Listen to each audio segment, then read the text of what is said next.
Assalamualaikum warahmatullahi wabarakatuh.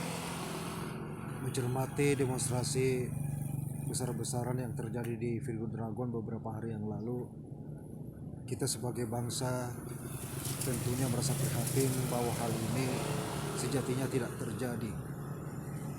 Namun demikian, para pemerhati keseluruhannya perlu memfikirkan dan mendalami bahwa semuanya ini boleh jadi terjadi karena adanya kesenjangan antara buruh, pemilik pabrik, dan juga antara stakeholder setempat.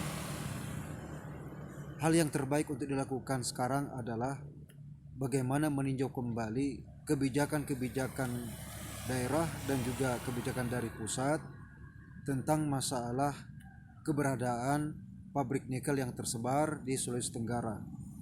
Barangkali yang perlu dikedepankan, usul saya adalah konsepsi daripada program Koral, yaitu Konsorsium Kampus Industri Internasional, yang menggabungkan antara kurikulum masyarakat dunia, kurikulum industri internasional, dan kurikulum kampus internasional.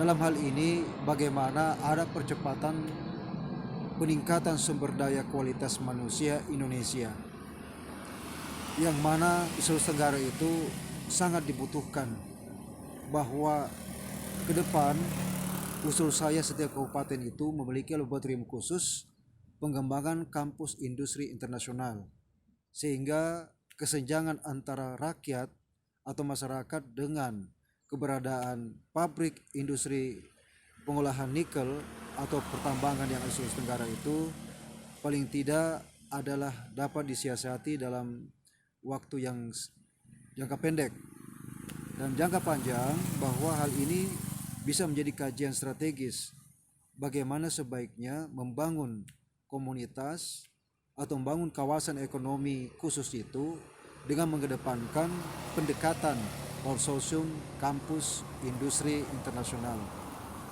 Saudara sebangsa setanah air, mari kita perjuangkan Indonesia mandiri, merdeka, bermartabat, dan maju di hadapan Allah. Indonesia merdeka, mandiri, maju, dan bermartabat di hadapan Allah. Dan inilah salah satu hal yang barangkali kita perlu renungkan, bahwa ke depan Indonesia adalah negara maju. Kita berjuang bahwa salah satu perjuangan besar rakyat Indonesia adalah menjadikan bahasa Indonesia itu adalah bahasa internasional, dan ini perlu kita perjuangkan di luar negeri.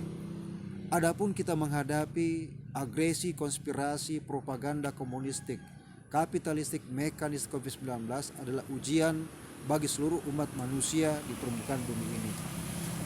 Tidak ada kata yang bijak kecuali kita kembali mengenal daripada jadi diri kita sebagai suatu nasihat, bahwa sebaik-baik manusia yang berjalan di permukaan bumi adalah yang bisa menafakuri ayat-ayat kauniyahnya, langit dan bumi dan apa di antara keduanya, dan ayat-ayat kauliyahnya, bahwa Allah telah menurunkan berbagai kitab suci yang ada di permukaan bumi ini.